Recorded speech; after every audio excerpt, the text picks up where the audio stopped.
हाँ बेटा। तो वेलकम अगेन। आज हम लोग जो नेक्स्ट फाइलम डिस्कस कर रहे हैं दैट इज आर्थ्रोपोडा। ठीक है। पिछली क्लास में थोड़ा सा हमने इंट्रोडक्शन तो इसका कर लिया था, लेकिन आई एम रिपीटिंग अगेन। मैंने कहा था आर्थ्रोपोडा के बारे में कि आर्थ्रो जो पोडा वर्ड है ये आर्थ्रोन प्लस पोडस से बना हुआ है ना।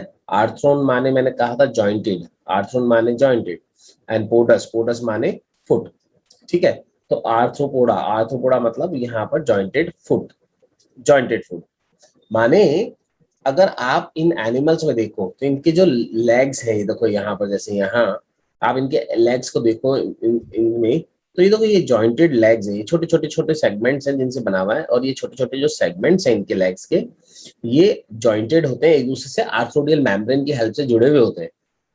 रादर मैं सिर्फ लेग्स नहीं बोलूं, मैं कहूँ अपेंडेजेस।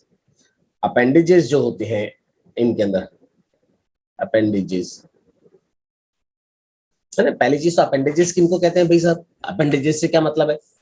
तो मेन बॉडी से, जो ये मेन बॉडी है इनकी, इनसे निकलने वाले कोई भी एक्सटर्नल जो ग्रोथ्स होती हैं ये बाहर बॉडी पर, ये अपेंडेजेस कहलाते हैं। जैसे विंग्स हैं, ठीक है, जैसे लेग्स हैं, जैसे एंटिनी है, इनके अंदर यहाँ पर एंटिनी है। दीज ऑल है ना, यहाँ पर जो ये एक्सटर्नल ग्रोथ्स बॉडी पे यहाँ पर दिखाई दे रही है आउटवर्ड, ये सब क्या होते हैं? These all are called as appendages. और आर्थ्रोपोडा के अंदर अपेंडेजेस जितने भी होते हैं, खास बात है ना, वो जॉइंटेड होते हैं। दे आर द जॉइंटेड, छोटे छोटे सेगमेंट से मिलकर बने होते हैं अपेंडेजेस। और उन अपेंडेजेस को, जैसे मैंने यहाँ इसमें दिखाया ग्रासोपर में कि ये भी अपेंडेजेस देखो, ये इसके लेग के सेगमेंट, जो छोटे छोटे सेगमेंट्स हैं, ये आपस में क्या होते हैं? एक दूसरे से जुड़े हुए होते हैं। जैसे ये एक सेगमेंट है लेग का, ये दूसरा सेगमेंट है लेग का, तो आपस में जुड़े हुए हैं with the help of a membrane, and the name of the membrane is arthrodial membrane. Arthrodial membrane. तो आर्थ्रोडियल मेम्ब्रेन से इनके अपेंडेजेस के जो सेगमेंट्स हैं वो जुड़े हुए होते हैं, एंड बिकॉज ऑफ दिस इस फाइलम को हम बोलते हैं arthropoda. Arthropoda, jointed legs. Largest phylum है। लार्जेस्ट फाइलम मतलब हर तीन में से दो एनिमल अगर आप देखो तो वो सारे के सारे कौन दिखाई देते हैं आपको? आर्थ्रोपोड दिखाई देते हैं। और ये आर्थ्रोपोड टर्म किसने दी? तो हम कहते हैं the arthropod term is given by von Siebold. Siebold, von Siebold was the scientist जिन्होंने यहाँ पर ये आर्थ्रोपोडा टर्म दी थी। और जैसा मैंने अभी कहा था, आर्थ्रोपोडा नाम क्यों दिया? Because of the jointed legs. तो देखो यहाँ पर in all the animals jointed legs यहाँ पर प्रेजेंट होते हैं। और अगर हम आर्थ्रोपोडा के हैबिटेट के बारे में बात करें कि भाई कहाँ मिलते हैं सर आर्थ्रोपोडा के एनिमल, कहाँ मिलेंगे? तो एवरीवेयर, हर हर तरह की कंडीशन में, हर तरह के हैबिटेट में मिल जाएंगे आर्थ्रोपोड्स आपको। वाटर के अंदर मिल जाएंगे आर्थ्रोपोड्स आपको, लैंड के ऊपर मिल जाएंगे आर्थ्रोपोड आपको, सी में मिल जाएंगे आर्थ्रोपोड आपको, प्लांट्स की बॉडी में एज ए पैरासाइट मिल जाएंगे आपको, एनिमल पे के अंदर या एनिमल के की बॉडी में मिल जाएंगे आपको arthropod. So they are found in a very various type of habitat. और ये आर्थ्रोपोड्स के बारे में अगर हम कहूं तो ये सोलेटरी, अकेले भी होते हैं, अकेले रह सकते हैं, है ना। कई सारे आर्थ्रोपोड्स होते हैं जो अकेले अकेले रहते हैं और मिलते हैं। कई सारे आर्थ्रोपोड्स होते हैं जो कॉलोनी में रहते हैं, और कई सारे होते हैं जो कि ग्रेगेरियस इनहैबिट होते हैं, बहुत बड़ा ग्रुप बनाते हैं। जैसे लोकस्ट है, लोकस्ट झुंड के अंदर आता है, ग्रुप के अंदर आते हैं, बिग ग्रुप ऑफ इट, है ना। ग्रेगेरियस, तो कॉलोनियल एंड ग्रेगेरियस हो सकते हैं। And in in the arthropods कई सारे आर्थ्रोपोड्स हैं जो कि पेरेंटल केयर भी शो करते हैं। पेरेंटल केयर शो करते हैं मतलब वो अपनी लार्वा या एग्स की केयरिंग करते हैं जब उनका डेवलपमेंट हो रहा होता है उस समय। तो पेरेंटल केयर यहाँ पर प्रेजेंट होती है। अब अगली कुछ खास बातें अगर हम कहें यहाँ पर, तो आर्थ्रोपोडा का फाइलम वो फाइलम है जिसके अंदर organ system level of organisation है। देखो पिछले फाइलम में एनिलिडा के अंदर हमने कह दिया था ऑर्गन सिस्टम लेवल था, और एस्केलमेंथीज में ऑर्गन सिस्टम लेवल था, और यहाँ पर भी ऑर्गन सिस्टम लेवल है। सिमेट्री वही, यहाँ पर भी बायलेटरल सिमेट्री प्रेजेंट है। ठीक है, प्लेटियलमेंथिस से बायलेटरल सिमेट्री शुरू हुई थी, यहाँ पर भी है। और ट्रिप्लोब्लास्ट यानी तीन जर्म लेयर्स मिलती है, एक्टोडर्म है, फिर मीजोडर्म है, और फिर एंडोडर्म है। तीनों तरह की लेयर, तीनों लेयर्स यहाँ पर है। और ये यूसिलोमेट है, यूसिलोमेट है ना, माने इनके अंदर ट्रू सिलोम कैविटी मिलती है, यूसिलोमेट। और कौन से वाले? ये शाइजोसिलोमेटा टाइप के ट्रू सिलोमेट है, शाइजोसिलोमेट। शाइजोसिलोमेटा, ठीक है, शाइजोसिलोमेटा टाइप के यूसिलोमेट्स होते हैं, ठीक है। और अगर आप इनमें देखें तो high degree of cephalization, clear cut cephalization दिखता है इनमें, आप इनके अंदर इनके क्लियर कट हेड को डिस्टिंक्ट कर सकते हो, हेड को बता सकते हो भाई कि ये हेड है इनमें।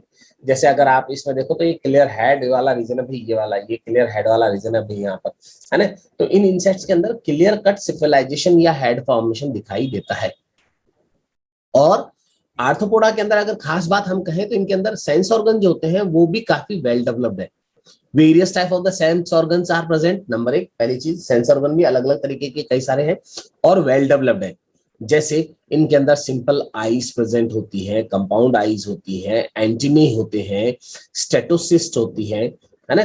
तो यहाँ पर कई सारे ऑर्गन्स है, इनके अंदर रिसेप्टर्स, कई सारे सेंस ऑर्गन्स है जो कि डिफरेंट रिसेप्शंस को रिसीव करने के लिए। अब एंटीनी है, अब एंटीनी के ऊपर जो है वाइब्रो रिसेप्टर्स मिलते हैं, टच रिसेप्टर्स मिलते हैं। तो वाइब्रो रिसेप्टर्स वाइब्रेशंस को रिसीव करने में, या टच रिसेप्टर जो है किसी टच को, या गस्टेटो रिसेप्टर जो है किसी फूड के टेस्ट को, है ना, पहचानने में, या सिंपल आईज जो है विजन में देखने में हेल्प करती हैं। कंपाउंड आईज भी इनको जो है देखने में, सिंपल आईज एक्चुअली जो लाइट सेंसिटिव होती है देखने की बजाय, अगर हम कहें तो ये फोटो सेंसिटिव होती है। कंपाउंड आईज जो है इनमें विजन में हेल्प करती है बेसिकली इनके अंदर यहाँ पर, तो वो यहाँ पर है।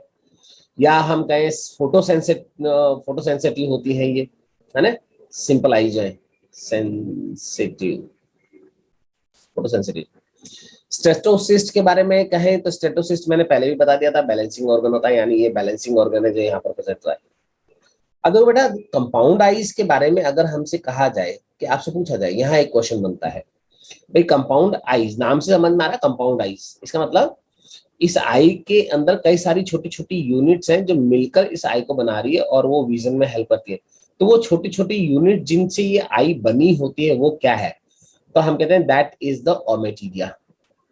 यानी एक कंपाउंड आई कई सारी छोटी छोटी सिमिलर टाइप की यूनिट से मिलकर बनी होती है जिनको हम कहते हैं ओमेटिडिया, है ना। And each ommatidia is capable to form a image. For example, असल में अगर मैं कॉकरोच के बारे में बात करूं, जैसे कॉकरोच का एक हम बात करें यहाँ पर मोजाइक इमेज फॉर्मेशन होता है कॉकरोच के अंदर। तो सपोज ये कॉकरोच की आई है बेटा, ओके। तो कॉकरोच की आई के अंदर करीबन 2000, एक आई के अंदर करीबन 2000 ओमेटिडिया होते हैं, ऐसे छोटे छोटे छोटे छोटे। अगर समझने के लिए मैं यहाँ पर देखो ऐसे समझा दूं, ये कॉकरोच की कंपाउंड आई है, तो इसमें ये एक स्ट्रक्चर, ये एक ओमेटिडिया हो गया, ये एक ओमेटिडिया, ठीक है। और इस तरह के कंपाउंड आईज के अंदर, एक कंपाउंड आई में करीबन कॉकरोच के अंदर इनका नंबर 2000 के करीब होता है। तो होता क्या है, मोज़ेक विजन होता है कॉकरोच जैसे एनिमल्स के अंदर। मोज़ेक विजन माने हर एक, सपोज करो ये सामने एक वॉल है, ये सामने वॉल है जिसको ये कॉकरोच दिख रहा है, ठीक है। तो क्या करता है, ये कॉकरोच की जो ओमेटिडिया है ये इनको हर छोटे छोटे सेगमेंट को, माने ये ओमेटिडिया एक इतने से सेगमेंट को देख रही है, ये अगला ओमेटिडिया जो है इतने से सेगमेंट को देख रहा है, ये अगला ओमेटिडिया जो है इतने से सेगमेंट को देख रहा है, ये अगला ओमेटिडिया जो है इतने से सेगमेंट को देख रहा है। इस तरह से ये पूरी दीवार जो है, ये पूरी वॉल जो है, इसको ये हर एक ओमेटिडिया छोटे छोटे सेगमेंट्स में देखता है और फिर उनकी सुपर इम्पोज इमेज बनाता है, एक पूरी इमेज बनाता है। एंड दैट वे वो इमेज फॉर्मेशन में हेल्प करते हैं यहाँ पर। यानी हर एक ओमेटिडिया जो है इमेज बनाएगा लेकिन एक छोटे से हिस्से की इमेज फॉर्मेशन करता है वहां पर, and in this way image formation होता है यहाँ पर इन द इन आर्थ्रोपोड्स अगर हम कहें। यानी each ommatidia have lens and capable of forming the mosaic image, यहाँ पर जो है वो बनती है। ना आर्थ्रोपोडा का एक खास कैरेक्टर, इनकी बॉडी जो है इनमें सेगमेंटेशन दिखाई देता है ना, विद एक्सटर्नली सेगमेंटेड बॉडी। और अगर आप आर्थ्रोपोड्स में देखो तो इनकी बॉडी में बिल्कुल क्लियर कट आपको हेड, थॉरेक्स एंड एब्डोमेन दिखाई देता है। हेड, थॉरेक्स एंड एब्डोमेन यहाँ पर क्लियर कट दिखाई देते हैं। तो देखो हम क्या कह रहे हैं, हम कह रहे हैं भाई कि आर्थ्रोपोड्स के अंदर जो बॉडी में ना आप एक्सटर्नली बिल्कुल क्लियर कट सेगमेंटेशन देखते हो। जैसे देखो ये कॉकरोच वाला डायग्राम आपके चैप्टर नंबर 7 में है, आप देखो इसकी बॉडी को बिल्कुल क्लियरली सेगमेंटेड है और बिल्कुल क्लियर, ये देखो ये इसका हेड पार्ट है। ओके, हेड पार्ट के बाद ये पूरा का पूरा यहां से यहां तक का ये थोरेक्स वाला पार्ट है, दिस इज थोरेक्स पार्ट। और उसके बाद ये पूरा यहां से लेके यहां तक का ये एब्डोमेन वाला पार्ट है, this is the abdomen part जो दिखाई दे रहा है। ठीक है, तो most of the insects, most of the arthropods के अंदर अगर आप देखो तो बॉडी जो है वो 3 पार्ट में डिवाइडेड होती है। पहला पार्ट उनका जो है वो हेड कहलाता है, दूसरा पार्ट जो है उनका वो थोरेक्स कहलाता है, और तीसरा पार्ट जो है वो एब्डोमेन कहलाता है, जो पिछला हिस्सा है। ठीक है बेटा, असल में इन आप देखोगे तो ये थोरेक्स को भी हम आगे 3 पार्ट में डिवाइड कर देते हैं, जैसे तो ये 1 2 और ये 3 सेगमेंट्स यहाँ पर दिखा रहे हैं हम आर्थ्रोपोड्स में, इंसेक्टा में कहे तो, है ना। क्या thorax itself is divided into 3 parts, और वो 3 पार्ट क्या, जो सबसे आगे वाला है वो कहलाता है प्रोथोरेक्स, फिर बीच वाला जो है वो है मीजोथोरेक्स।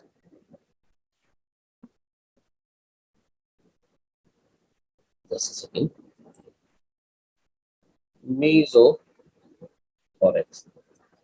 और सबसे लास्ट वाला जो है that is metathorax, metathorax. Okay, तो ये प्रोथोरेक्स है, सेकंड वाला मीजोथोरेक्स है, थर्ड वाला मेटाथोरेक्स है। और फिर उसके बाद एब्डोमेन को भी देखो तो आप एब्डोमेन भी सेगमेंटेड होता है, अलग अलग कई सारे सेगमेंट्स में डिवाइडेड है। लाइक इन कॉकरोच अगर मैं यहाँ पर बात करूँ तो 10 सेगमेंट्स होते हैं एब्डोमेन के अंदर। तो body is mainly divided in the most of the arthropods into the head, thorax and abdomen. लेकिन आप यहाँ पर जब आगे और देखो तो कई बार क्या होता है, हेड और थोरेक्स वाले पार्ट जो है फ्यूज होते हैं, है ना। हेड और थोरेक्स जो है क्लियर कर यहाँ नहीं होते, अलग अलग नहीं होते, दोनों साथ में जुड़े हुए होते हैं। और जब साथ दोनों एक साथ है तो उस केस में हम इसको क्या कहते हैं, सिफेलोथोरेक्स कहते हैं, सिफेलोथोरेक्स एंड एब्डोमेन। उस केस में बॉडी जो है सिफेलोथोरेक्स एंड एब्डोमेन में डिवाइडेड होगी। जब हेड और थोरेक्स के बीच में क्लियर कट डिस्टिंक्शन आपको नहीं दिखाई दे रहा हो तब सिफेलोथोरेक्स। लाइक यहाँ देखो प्रॉन के अंदर, अगर आप प्रॉन में देखो तो ये पूरा सिफेलोथोरेक्स है, this complete part is the cephalothorax, ये पूरा का पूरा हिस्सा सिफेलोथोरेक्स है। क्यों? क्योंकि इसमें thorax is not separated from the head, ये हेड वाले रीजन से थोरेक्स वाला पार्ट इसका अलग नहीं हुआ हुआ है। तो यहाँ हम इसको सिफेलोथोरेक्स और ये पीछे वाला हिस्सा जो है इसको एब्डोमेन बोलते हैं। तो इंसेक्ट्स में या आर्थ्रोपोड्स में, अगर मैं मेनली आर्थ्रोपोड्स में कहूँ तो आर्थ्रोपोड्स में बॉडी मेनली जो है वो हेड, थोरेक्स एंड एब्डोमेन में डिवाइडेड होती है, या सिफेलोथोरेक्स एंड एब्डोमेन में डिवाइडेड होती है, मेनली तो यही है। प्लस हमने कहा बॉडी कैसी है बेटा, इनकी जॉइंटेड लेग्स, अपेंडेजेस पड़े हैं, प्रेजेंट है इनमें, जॉइंटेड अपेंडेजेस है। और खास बात, सबसे खास बात में से भाई आज एक दिमाग में आता है कि सर आप कहते हो कि जब भी कभी प्रलय या कोई एक्सटिंक्शन, मास एक्सटिंक्शन जैसी कंडीशन आएगी तो उसमें सबसे लास्ट तक जो बचेंगे वो आर्थ्रोपोड्स होंगे। कॉकरोच बचेगा, प्रलय आएगा तो कहते हैं कॉकरोच बचेगा सबसे लास्ट में, है ना। कॉकरोच ही नहीं, मतलब आर्थ्रोपोड्स बचेंगे जो सबसे लास्ट में मरेंगे अगर कभी कोई मास एक्सटिंक्शन होता है। What is the reason? क्योंकि आज की जो जेरिक कंडीशंस हैं उनके लिए सबसे बेस्ट एडेप्टेड कौन है? उनके लिए सबसे बेस्ट एडेप्टेड आर्थ्रोपोड्स है। और उनमें से एक एडेप्टेशन अगर मैं कहूं तो इनके अंदर मिलने वाला काइटिनस एक्सोस्केलेटन। किसी भी आर्थ्रोपोडा की बॉडी में उनकी बॉडी के ऊपर काइटिन का बना हुआ एक्सोस्केलेटन होता है, और काइटिन का बना हुआ हार्ड एक्सोस्केलेटन होने के कारण इनकी बॉडी से वाटर का लॉस कम हो जाता है। और वाटर का लॉस कम होने के कारण, है ना, वाटर का लॉस कम होने के कारण ही ये क्या कर सकते हैं, किसी भी एडवर्स कंडीशन में आसानी से सर्वाइव कर लेते हैं। ठीक है, ये खास बात है इनकी, जो इनको एक्सोस्केलेटन काइटिनस होने के कारण ये एडेप्टेशन मिला। प्लस इनमें मसल्स हैं, और मसल्स जो यहाँ पर प्रेजेंट है वो बंडल्स में होती हैं। ध्यान देना, muscles are present in the bundles, group में, मतलब एक साथ कई सारी मसल जो है ग्रुप में होती हैं। और मसल जो आर्थ्रोपोडा के अंदर मिलती हैं वो स्ट्राइप्ड या स्ट्रिएटेड मसल्स हो सकती हैं, है ना। स्ट्राइप्ड या स्ट्रिएटेड मसल्स मतलब अगर आप इनकी मसल के स्ट्रक्चर को देखो तो इनमें भी हमारी जैसे जैसे ह्यूमंस में हम आगे जब पढ़ेंगे तो हम कहते हैं कि हमारे अंदर जो वॉलेंट्री मसल्स होती हैं वो स्ट्राइप्ड या स्ट्रेटेड मसल्स होती हैं, जिनमें डार्क एंड लाइटर बैंड्स दिखाई देते हैं। इस तरह से dark and lighter bands are observe. और इसलिए स्ट्रिएशंस दिखाई देते हैं या स्ट्राइप्स दिखाई देती हैं, और इसलिए हम इनको कहते हैं स्ट्राइप्ड या स्ट्रिएटेड मसल्स। तो जैसे हमारे अंदर स्ट्राइप्ड या स्ट्रिएटेड मसल्स होती हैं, उसी तरह की मसल्स यहाँ पर आर्थ्रोपोडा के अंदर मिलती है। ठीक है, वॉलेंट्री मसल्स होती है, यानी ये वॉलेंट्री मसल्स है, हम विल पावर पे के कंट्रोल में होती है। तो ये पहला फाइलम है आर्थ्रोपोडा जहां वॉलेंट्री मसल्स या स्ट्राइप्ड मसल्स या स्ट्रेटेड मसल्स का डेवलपमेंट हुआ। This is the first phylum. इससे पहले वाले फाइलम में मसल्स हैं लेकिन वॉलेंट्री नहीं थी, वो इनवॉलेंट्री मसल्स है ना। एस्केलमेंथिस में हमने बोला था मसल्स है, एनिलिडा में भी हमने बोला था मसल्स है, वहां पर मूवमेंट में एनिलिडा में तो हेल्प भी कौन कर रहा था, LML muscles and CML muscles कर रही थी, लेकिन दे वर नॉट द वॉलेंट्री, है ना। यहाँ पहला फाइलम है जिसके अंदर वॉलेंट्री मसल्स यहाँ पर मिल रही है। अब देखो इनके अंदर बॉडी कैविटी है ना, जिनके विसरल ऑर्गन्स है, उन विसरल ऑर्गन के चारों ओर बॉडी कैविटी यहाँ पर प्रेजेंट है, and this is blood fielded. असल में अगर आप देखो यहाँ पर, जैसे अगर कॉकरोच का ही डायग्राम, ये देखो, ये मैं दिखाऊंगा यहाँ पर, देखो बेटा ये बॉडी कैविटी है, this is the body cavity. और ये जो बॉडी कैविटी है, इस बॉडी कैविटी में आप देख रहे हो, देखो एलिमेंट्री कैनाल प्रेजेंट है, यहीं पे प्रेजेंट है ना। और इसमें ब्लड भरा हुआ होता है, ब्लड फिल्डेड कैविटी होती है। तो ब्लड फिल्डेड कैविटी को क्या कहेंगे, हीमोसील। सील माने कैविटी, हीम माने ब्लड, तो ब्लड फिल्डेड कैविटी, इसलिए हम इसको क्या कहते हैं, हीमोसील, ब्लड फिल्डेड कैविटी या हीमोसील कहते हैं यहाँ पर इन एनिमल्स के अंदर। तो बॉडी कैविटी है क्या, हाँ बॉडी कैविटी है अराउंड द विसल ऑर्गन्स है, and that contains the blood. और ब्लड फिल्डेड कैविटी को क्या कहते हैं भाई, हीमोसील कहते हैं। तो हीमोसील प्रेजेंट होती है इनके अंदर। डाइजेस्टिव सिस्टम कैसा है भाई, तो हमने कहा डाइजेस्टिव सिस्टम कंप्लीट है। कंप्लीट है मतलब इसके अंदर वेल डेवलप्ड एलिमेंट्री कैनाल है, जिस एलिमेंट्री कैनाल के अंदर आपको माउथ एंड एनस दोनों दिखाई देंगे, माउथ से लेके एनस तक के बाकी सारे ऑर्गन्स भी दिखाई देंगे आपको। आप अगर इसी डायग्राम को दोबारा देखो यहाँ पर, तो you can see and understand, है ना। कॉकरोच के डायग्राम को अगर आप देखो यहाँ पर, तो देखो ये माउथ है, और माउथ से लेकर और एनस तक ये देखो यहाँ सारे डिफरेंट बॉडी ऑर्गन्स दिखाई दे रहे हैं इसके अंदर। ठीक है, तो अगर हम कहें तो हम कहते हैं भाई कि इनके अंदर एलिमेंट्री कैनाल या डाइजेस्टिव ट्रैक्ट जो है वो वेल डेवलप्ड है। और वेल डेवलप्ड होने के साथ साथ इनकी खास बात अगर हम कहें यहाँ पर, तो आर्थ्रोपोडा के ऑर्गेनिजम्स में, आर्थ्रोपोडा के ऑर्गेनिज्म में इनके माउथ के चारों ओर, जो बक्कल कैविटी जहां माउथ ओपन हो रहा है वहां पर माउथ पार्ट्स प्रेजेंट होते हैं जो काइटिन के बने होते हैं। काइटिनस माउथ पार्ट्स होते हैं, और ये काइटिनस माउथ पार्ट अलग अलग फंक्शन के लिए होते हैं, अलग अलग इंसेक्ट्स में अलग अलग फंक्शंस के लिए। जैसे ये देखो, ये कॉकरोच के अंदर माउथ पार्ट्स दिखाई बेटा, ये सारे के सारे देखो, ये जो स्ट्रक्चर दिख रहे हैं ये माउथ पार्ट्स हैं, जिनको यहाँ पर देखो एनलार्ज करके दिखाया। कॉकरोच के अंदर माउथ पार्ट्स में 5 तरह के स्ट्रक्चर्स होते हैं। जो इनका मुंह है, अगर सपोज करें ये मुंह है यहाँ पर, तो इस मुंह को कवर करा हुआ ऊपर की तरफ, जो सबसे ऊपर की तरफ जो होता है, जैसे ये माउथ है ना, ये माउथ हो, ये ओपनिंग है माउथ की, तो इसको कवर करे हुए देखो ऊपर की तरफ सबसे पहला जो काइटिन का प्लेट है, दैट इज लेब्रम। लेब्रम या अपर लिप, इसको अपर लिप भी बोलते हैं। ठीक है, ऐसे ही ये जो नीचे की तरफ से ये कवर करके बैठा है ये वाला है, दिस इज लेबियम, लेबियम या लोअर लिप, इसको लोअर लिप बोलते हैं। और फिर साइड में बाकी और होते हैं, जैसे ये मैक्सिली हैं, ये दोनों के दोनों मैक्सिला हैं, या ये मैंडिबल्स हैं, और या सेंटर में बिल्कुल बीच में, इनके बीच में जो है हाइपोफारिंक्स होती है।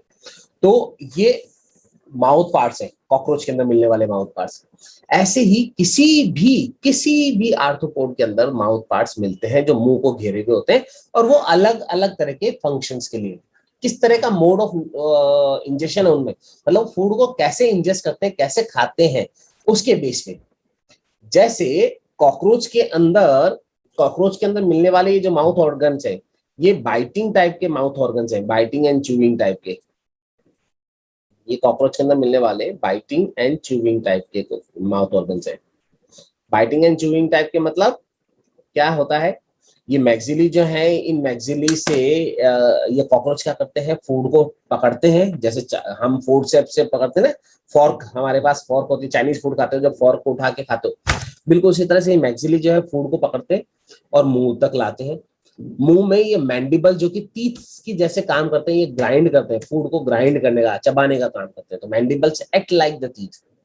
और अपर एंड लोअर लिप जो लिप्स है ना, लेब्रम एंड लेबियम, ये फूड को बाहर गिरने नहीं देते, ये अंदर की तरफ भेजते हैं। और हाइपोफेरिंक्स जो है वो टंग की जैसे काम करती है यहाँ पर। और इस तरह से ये माउथ पार्ट जो कॉकरोच के अंदर प्रेजेंट है, ये किसी फूड को पहले बाइट करना, बाइट काटना, फिर उसको च्यू करना, छोटे छोटे टुकड़ों में च्यू करना, चबाना, है ना, उसमें काम करती है। और फिर उसको निगलते हैं फिर, ताकि आगे फर्दर डेवलपमेंट हो।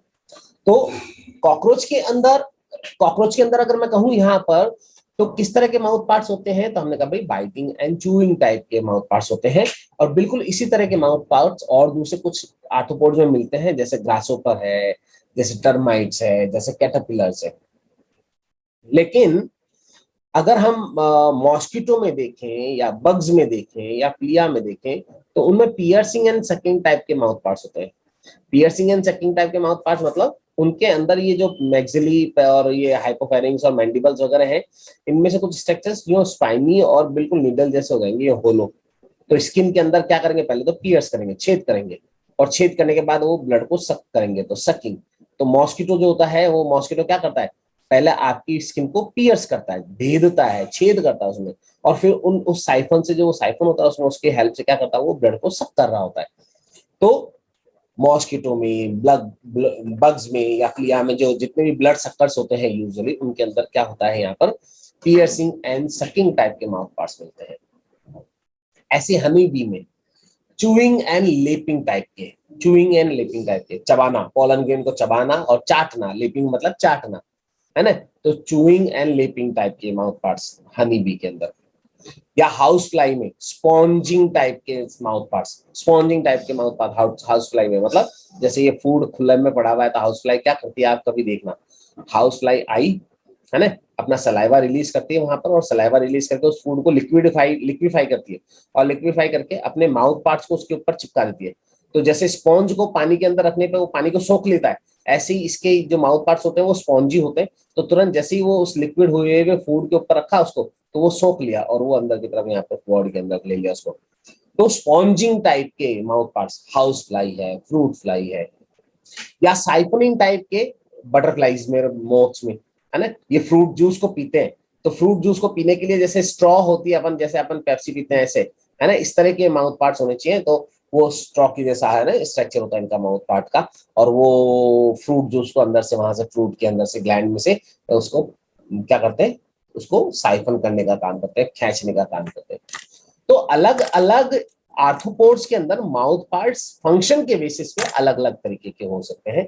और ये नीट के क्वेश्चंस बनते हैं, ये सारे के सारे आपसे पूछा जा सकता है, फॉलोइंग में से कौन सा मॉस्किटो में कौन सा मिलता है ना, या चूइंग एंड बाइटिंग टाइप का इनमें से किस में मिलता है, दोनों तरह से, उल्टा तरीके से या सीधा तरीके से। ऐसे पूछ ले, बाइटिंग एंड चूइंग टाइप का किस में मिलता है, तो आपके पास एनिमल के नाम होंगे, उनमें से कुछ दे। या कॉकरोच में किस तरीके का जो है माउथ पार्ट्स मिलते हैं, आपको याद होनी चाहिए कि बाइटिंग एंड च्यूइंग टाइप के मिलते हैं। इस तरह से यहाँ पर इनके अंदर क्वेश्चंस बन सकते हैं। The next is respiratory organs in arthropods. Arthropods में अगर मैं कहूँ रेस्पिरेटरी ऑर्गन्स के बारे में, तो अलग अलग तरीके के रेस्पिरेटरी ऑर्गन्स अलग अलग हैबिटेट में मिलने वाले आर्थ्रोपोड्स में हो सकते हैं। जैसे जनरल बॉडी सरफेस या स्किन के थ्रू है रेस्पिरेशन हो सकता है। प्रॉन जैसे एनिमल में, जैसे ये प्रॉन है जो एक्वेटिक होता है, उनमें गिल्स के थ्रू हो सकता है। या किंग क्रैब्स में, जो कि टेरेस्ट्रियल कंडीशन में रहने वाले, जो एक्वेटिक कंडीशन में ही रहने वाले एनिमल्स हैं, उनमें बुक गिल्स हो सकते हैं। या स्कॉर्पियन जो टेरेस्ट्रियल कंडीशन में रहने वाले एनिमल्स हैं, है ना, उनमें बुक लंग्स हो सकते हैं। ये सिंप्लीफाइड अलग अलग तरीके के स्ट्रक्चर्स रेस्पिरेटरी ऑर्गन से, जनरल बॉडी सरफेस से भी हो सकता है, गिल से भी हो सकता है, बुक लंग से भी हो सकता है, बुक गिल से भी हो सकता है इन इंसेक्ट्स। आपसे एग्जांपल पूछे जा सकते हैं। और मोस्ट कॉमन इंसेक्टा के अंदर हम कहें तो, इंसेक्टा जो क्लास है इसकी लार्जेस्ट क्लास, उसमें तो ट्रैकियल सिस्टम, कॉकरोच में बताया था, याद हो तो मैंने डायग्राम दिखाया था पहले जब इंट्रोडक्शन दिया था। तो ट्रैकियल सिस्टम यहाँ पर प्रेजेंट होता है, और उन ट्रैकिया का नेटवर्क जो है उसके थ्रू यहाँ पर ये किसमें हेल्प करते हैं, इन द रेस्पिरेशन हेल्प करते हैं। तो जनरल बॉडी सरफेस या गिल्स जैसे प्रॉन में, या बुक गिल्स जैसे किंग क्रैब में, या बुक लंग्स जैसे स्कॉर्पियन में, या ट्रैकल सिस्टम से जैसे इंसेक्टा के अंदर यहाँ पर क्या हो सकता है, रेस्पिरेशन हो सकता है। नाउ सर्कुलेटरी सिस्टम कैसा भाई, तो फाइलम आर्थ्रोपोडा में ओपन टाइप का फर्स्ट सर्कुलेटरी सिस्टम होता है। ओपन टाइप का सर्कुलेटरी सिस्टम क्या बोला था, when body organ bath into the blood, है ना, उसको हमने क्या कहा था, ओपन टाइप का सर्कुलेटरी सिस्टम। तो अगर आप देखो इनके अंदर तो क्या है, इनके अंदर यहाँ पर ये बॉडी का स्ट्रक्चर अगर हम देखें, यहाँ पर देखो ये बॉडी, ये हीमोसील है, ये बॉडी कैविटी, और इस हीमोसील बॉडी कैविटी के अंदर ये देखो एलिमेंट्री कैनाल पड़ी है ना। इसी बॉडी कैविटी में इनके और दूसरे स्ट्रक्चर्स प्रेजेंट है यहाँ पर। तो इनकी बॉडी में असल में साइनसेस होते हैं, बड़े बड़े 3 साइनसेस है नी, perivisceral sinus, pericardial sinus and perineural sinus कहते हैं जिनको, और उनमें बॉडी ऑर्गन्स पड़े प्रेजेंट होते हैं। तो body organs bathed into the blood, और उन ब्लड वेसल्स के एंडिंग्स कैसी होती है, ओपनड होती है। इसलिए इस तरह के सिस्टम को क्या कहते हैं, सर्कुलेटरी सिस्टम को ओपन टाइप का सर्कुलेटरी सिस्टम कहते हैं। कभी किसी कॉकरोच को मारा हो अगर आपने, तो उनमें से जो लिक्विड निकलता है वो व्हाइट कलर का निकलता है, वो उनका ब्लड है। तो ब्लड इन कॉकरोच या आर्थ्रोपोड्स अगर मैं कहूं तो वो कैसा है, दैट इज कलरलेस। हमारी जैसा रेड कलर का ब्लड नहीं है, दैट इज कलरलेस। और इनमें मिलने वाले इस ब्लड को, कलरलेस ब्लड को जो आर्थ्रोपोडा में मिलता है, उसको हम क्या बोलते हैं, हीमोलिम्फ बोलते हैं, हीमोलिम्फ।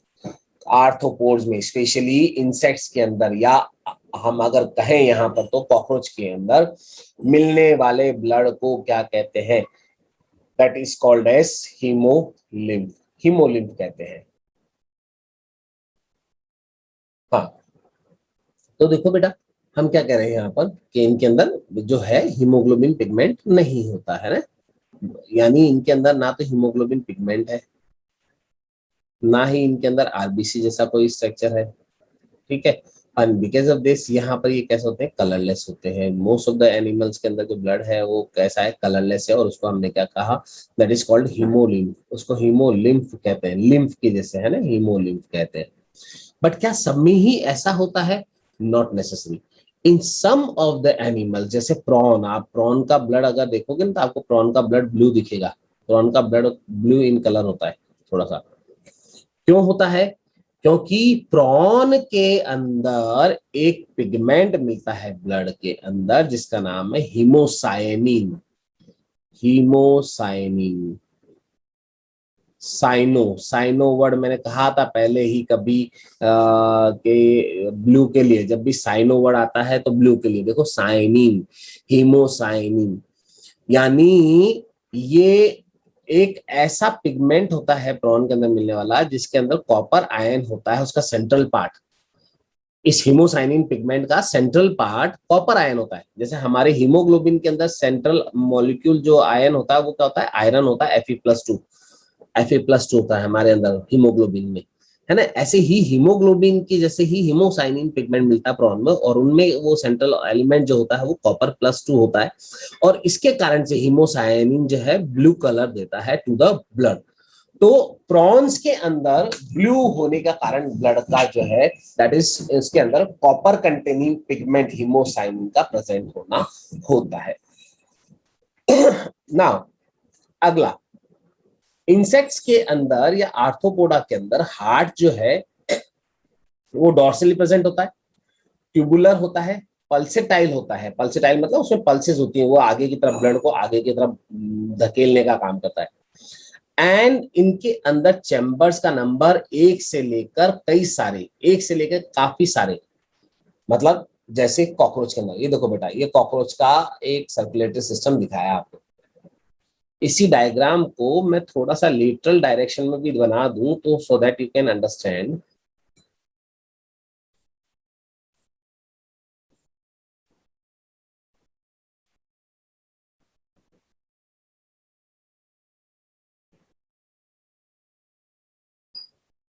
देखो बेटा, जैसे ये लेटरल साइड में, ये लेटरल साइड में डायग्राम बनाया मैंने यहाँ पर, ओके। और इसके अंदर ये लेग्स वगैरह हो गए, यहाँ पर ये इसका हेड हो गया, ये थोरेक्स हो गया, ये एब्डोमेन वाला पार्ट हो गया। असल में जमीन की तरफ वाला हिस्सा मैंने क्या कहा था याद है, वेंट्रल सरफेस कहलाता है, और जमीन से ऊपर वाला क्या कहलाता है, डोर्सल एंड कहलाता है ना। तो ये वाला डोर्सल एंड है। तो ये आप देखो ना इसमें, ये देखो ये बीच में ये जो दिखाए, ये यहाँ पर इसके अंदर हार्ट है। कॉकरोच के अंदर 13 चैम्बर हार्ट, ही ऐसे ही chamber number 1, chamber number 2, chamber number 3, chamber number 4, in this way ये ऐसे 13 चैम्बर हार्ट, ये पूरे ऐसे 13 चैम्बर हार्ट, ऐसे मैं गिन के नहीं बना रहा हूँ, ऐसे ये 13 चैम्बर हार्ट जो है यूं चलते हैं, चलते चलते चलते, और ये ब्लड को पीछे से कलेक्ट करके और आगे यहाँ तक लाने का काम करते हैं। असल में अगर एक हार्ट के स्ट्रक्चर को देखूं मैं, एक ही हार्ट के स्ट्रक्चर को अगर बनाऊं थोड़ा सा समझने के लिए, तो ये हार्ट का स्ट्रक्चर ऐसा होता है। जैसे ये लास्ट वाला सेगमेंट हार्ट का, सबसे लास्ट वाला सेगमेंट, फिर ये इससे अगला वाला सेगमेंट हार्ट का, ये फिर उससे अगला वाला सेगमेंट हार्ट का, ठीक है। तो होता क्या है, ये देखो ये जैसे 13 चैम्बर है, ये 13th चैम्बर, तो इस 13th और 12th वाले चैम्बर के बीच में यहाँ छोटी सी ओपनिंग दिख रही है, जहां से ब्लड अंदर एंटर करता है, यहाँ से इन ऑस्टिया, इन ओपनिंग्स को बोलते हैं ostia, these openings are ostia. तो इन ऑस्टिया से ब्लड एंटर करता है, यहाँ से ये ऑस्टिया से, यहाँ से ये ब्लड एंटर करता है। तो पूरे जो 13 चैम्बर ये दिखा रहे हैं यहाँ पर, यहाँ इनमें से, है ना।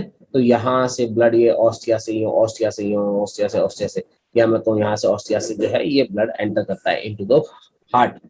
और वो हार्ट क्योंकि पल्सेटाइल होता है, इनमें मस्कुलस नेचर है, तो वो ब्लड को आगे आगे आगे आगे पुश करती है ऐसे, और वो यहाँ हेड साइनस में आके ब्लड खुल आ जाता है। फिर हेड साइनस से वापस ब्लड यहाँ पर पेरिविस्टल साइनस में आया, फिर पेरिविस्टल साइनस से वापस यहाँ पर गया या पेरीन्यूरल साइनस के अंदर गया। 3 साइनसेस होते हैं असल में, है ना। कॉकरोच जैसे एनिमल के अंदर 3 साइनसेस होते हैं।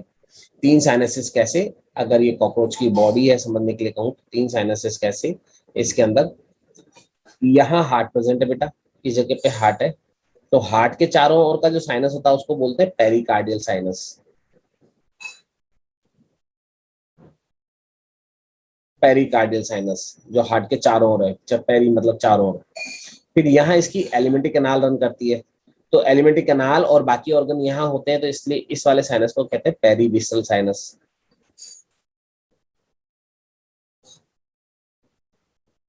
और यहाँ सबसे नीचे वाले वेंट्रल साइड पे यहाँ इसका नाउ कोड होता है इस साइनस के अंदर, इसलिए इसको कहते हैं पेरीन्यूरल साइनस, पेरीन्यूरल साइनस, ठीक है। तो 3 साइनसेस होते हैं।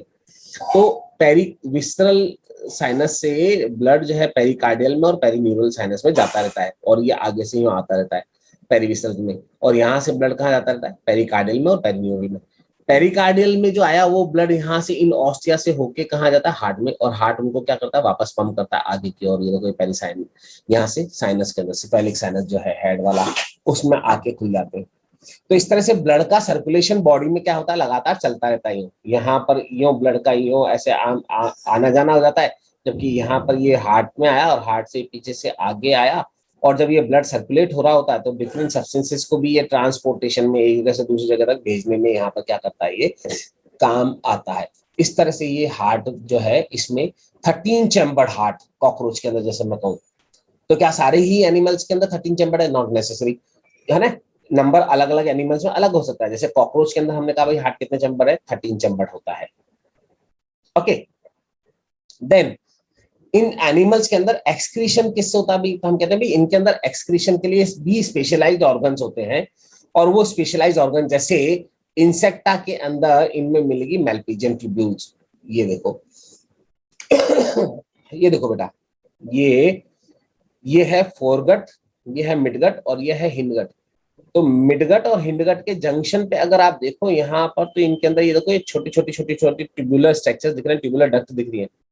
ये कई सारी छोटी छोटी ट्यूबुलर डक्ट जो दिख रही है, इन डक्ट का नाम होता है मेल्पिजियन ट्यूब्यूल्स, जिनका नंबर 80 से लेके और 150 के बीच में हो सकता है। 80 से लेके 150 के बीच में, नॉर्मली ये 100 से लेके और 150 के बीच में होती है। ये येलो कलर की होती है, येलो कलर की होती है।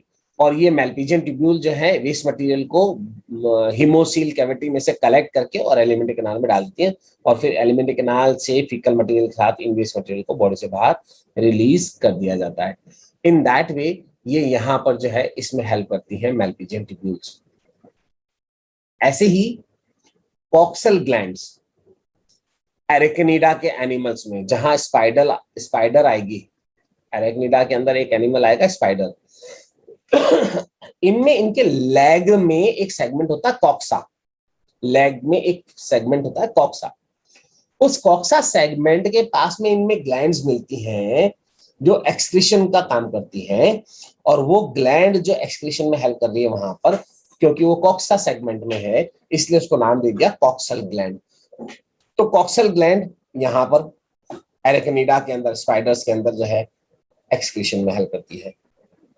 या क्रस्टेशियंस में हम यहाँ पर कहें, जैसे प्रॉन्स है ना, प्रॉन के अंदर है, तो इनकी मैक्सिलरी ग्लैंड या इनकी जो ये एंटीनी है, ये मैक्सिलरी या एंटीनी जो वाला पार्ट है ये वाला आगे, इनके बेस पे, यहाँ पर एंटीनी के बेस पे इनके अंदर कुछ खास ग्लैंड्स मिलती हैं जिनको हम एंटीनरी ग्लैंड्स या ग्रीन ग्लैंड्स कहते हैं। और ये एंटीनरी ग्लैंड्स या ग्रीन ग्लैंड्स क्रस्टेशिया के अंदर एक्सक्रीशन में हेल्प करती है। इसका मतलब आर्थ्रोपोडा के अंदर एक्सक्रीशन किससे हो सकता है, तो हम कहते हैं आर्थ्रोपोडा में एक्सक्रीशन मैल्पिजियन ट्यूब्यूल से हो सकता है, कॉक्सल ग्लैंड से हो सकता है, एंटीनरी ग्लैंड से हो सकता है, जिसको हम ग्रीन ग्लैंड भी बोलते हैं। लेकिन यहाँ स्पेशली अगर आपसे कह दिया जाए कि आर्थ्रोपोडा में इंसेक्टा में किससे होता है, इंसेक्टा में, तो मैं कहूंगा इंसेक्टा में मैल्पिजियन ट्यूब्यूल से होता है। आर्थ्रोपोडा के अंदर एक क्लास आएगी एरेक्निडा, एरेक्निडा के अंदर किससे होता है, तो मैं कहूंगा आर्थ्रोपोडा के एरेक्निडा में कॉक्सल ग्लैंड से होता है। और एरेक्निडा की जैसे ही अगर मैं कहूं यहाँ पर, तो एक क्लास आएगी क्रस्टेशिया। तो क्रस्टेशिया के एनिमल्स के अंदर जो है एक्सक्रीशन किसके थ्रू होता है, तो हम कहते हैं क्रस्टेशिया के एनिमल्स में यहाँ एक्सक्रीशन जो है वो एंटीनरी ग्लैंड्स या ग्रीन ग्लैंड्स की हेल्प से होगा। ये एक तरह की ग्लैंड्स हैं जो कि सिक्रेटरी, कॉक्सल ग्लैंड भी एक तरह की ग्लैंड है, एंटीनरी ग्लैंड भी एक तरह की ग्लैंड्स हैं, जहां से आंखों के पास से वहां से जो है सिक्रेशन निकलता रहता है, और वो सिक्रेशन जो है उनमें वेस्ट मटेरियल होते हैं जो बॉडी से बाहर निकाल दिए जाते हैं या फेंक दिए जाते हैं। इसी तरह से अगर आर्थ्रोपोडा में आपसे कहे कि भाई वेस्ट मटेरियल क्या है ना, एक्सक्रीटरी सब्सटेंस क्या है, तो आर्थ्रोपोडा में वो एनिमल जो एक्वेटिक होते हैं, जो पानी में रहने वाले एनिमल्स हैं, उनमें वेस्ट मटेरियल जो बॉडी से बाहर निकालते हैं, ये नॉर्मली वो अमोनिया निकालते हैं पानी के साथ डिसॉल्व करके। यानी most of the aquatic arthropod ammonotelic होते हैं नेचर में, अमोनोटैलिक, क्योंकि अमोनिया को बॉडी से बाहर निकालते हैं, अमोनोटैलिक होते हैं।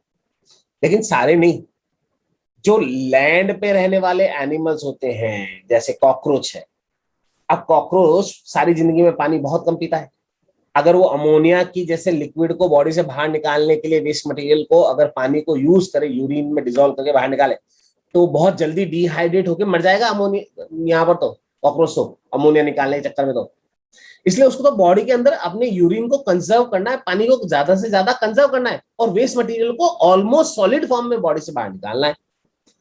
तो वो क्या करते हैं कॉकरोच या और जो लैंड पर रहने वाले जो दूसरे इंसेक्ट्स होते हैं, वो उस अमोनिया को उसके एक डेरिवेटिव में, जिसको कहते हैं यूरिक एसिड, में कन्वर्ट कर लेते हैं, और वो यूरिक एसिड को बॉडी से बाहर निकालते हैं, जिसको निकालने के लिए बॉडी से बाहर पानी की बहुत कम अमाउंट चाहिए होती है, कम चाहिए होती है। तो समझने के लिए अगर मैं कहूं तो 1 ग्राम अगर अमोनिया बॉडी से बाहर निकाली जाए तो करीबन 500 ml पानी चाहिए, ठीक है, और 1 ग्राम यूरिन को बॉडी से बाहर निकालने के लिए कुल 50 ml वाटर चाहिए होता है, 50 ml वाटर चाहिए होता है। तो देखो 450 ml करीबन पानी बच जाता है उतनी अमाउंट में बाहर निकालने के लिए।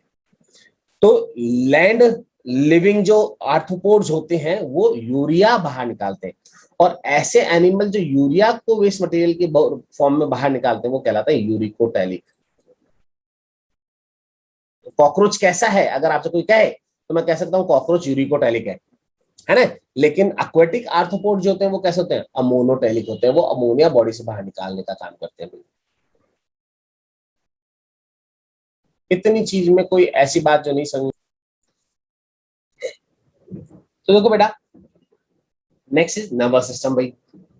तो नर्वस सिस्टम हम एनिलिडा में बोल चुके थे, तो यहाँ पर भी नर्वस सिस्टम तो है। तो नर्वस सिस्टम कैसा, इनके अंदर भी वही ventrally present double solid ventrally present nerve cord होगा, है ना, जिसमें से बॉडी के हर सेगमेंट में क्या निकल रहे हैं, वहां पर गैंग्लिया वहां पर जो है बॉडी के हर सेगमेंट में प्रेजेंट होते हैं।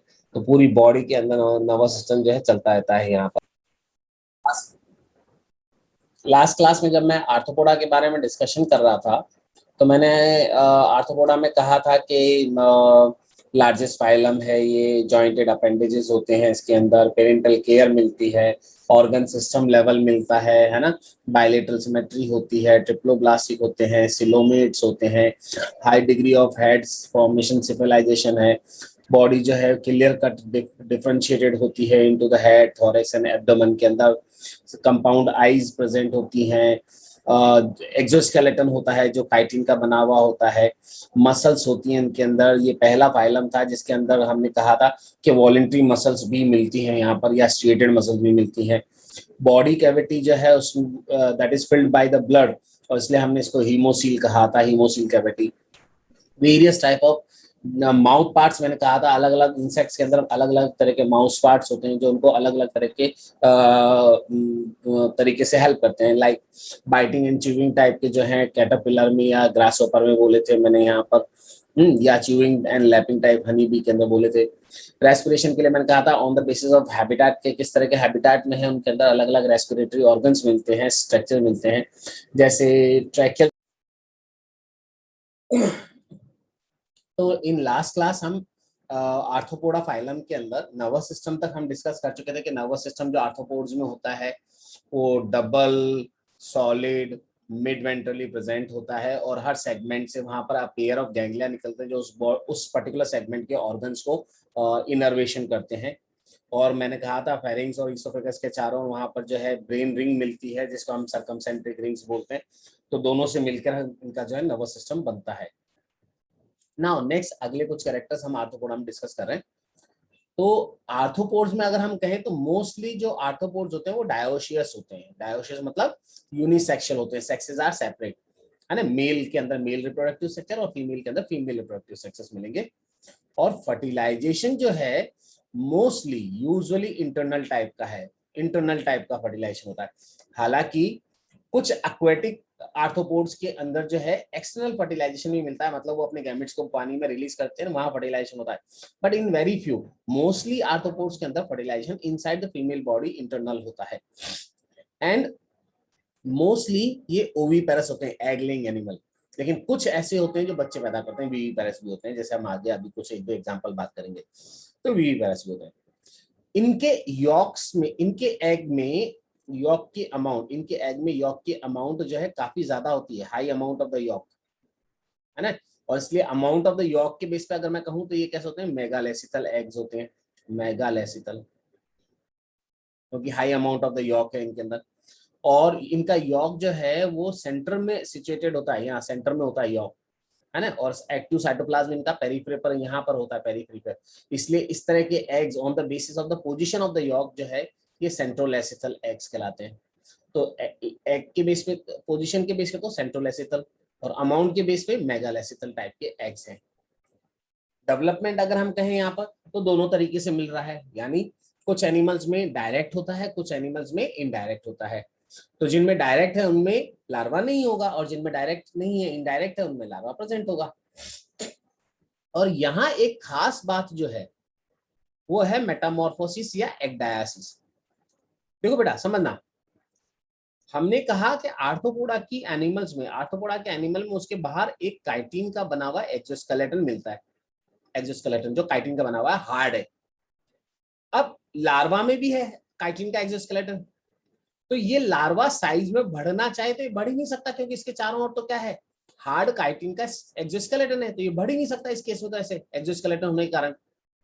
ठीक है, तो होता क्या है, जब लार्वा का डेवलपमेंट हो रहा होता है उस समय लार्वा क्या करता है, ग्रो करने से पहले अपने एक्सोस्केलेटन को शेड ऑफ कर देता है, अपना एक्सोस्केलेटन जो होता है उसको गिरा देता है, उसको तोड़ देता है, उसको हट जाता है। और उस एक्सोस्केलेटन के गिरने के बाद, हटने के बाद उसकी बॉडी कुछ टाइम के लिए, जब तक वो एक्सोस्केलेटन की लेयर नहीं हो या थिन हो, उस समय उसकी बॉडी सॉफ्ट होती है और वो साइज में एनलार्ज हो सकती है और वो ग्रो कर लेता है। तो इतनी देर में उसके अंदर, इतने दिनों में उसके अंदर वापस क्या हो जाएगा, फिर एक्सोस्केलेटन बन जाएगा। फिर उसको क्या करना पड़ेगा, जब अगली बार ग्रो करना है फिर वापस, तो फिर इसका क्या होगा, ये एक्सोस्केलेटन शेड ऑफ होगा और फिर ये साइज में बड़ा होगा, जब बॉडी सॉफ्ट होगी तब उस समय फिर साइज में बड़ा होगा। In that way her bar larva को अपना एक्सोस्केलेटन क्या करना पड़ता है, शेड ऑफ करना पड़ता है, ताकि वो सॉफ्ट हो जाए बॉडी में और ग्रो कर पाए। This removal of the exoskeleton, shading of the exoskeleton, this process is what this is called as metamorphosis या ekdiasis। एक्डायासिस और मेटामॉर्फोसिस कहलाता है। तो ये इनके अंदर आर्थ्रोपोड्स के अंदर एक खास कैरेक्टर है कि ड्यूरिंग द डेवलपमेंट वो अपने एक्सोस्केलेटन को शेड ऑफ करते हैं ताकि मेटामॉर्फोसिस के दौरान क्या हो सके, उनमें ग्रोथ हो सके। तो एक्डायासिस या मेटामॉर्फोसिस करते हैं। Next,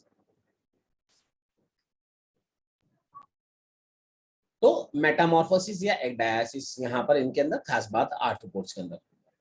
then after that next is parthenogenesis.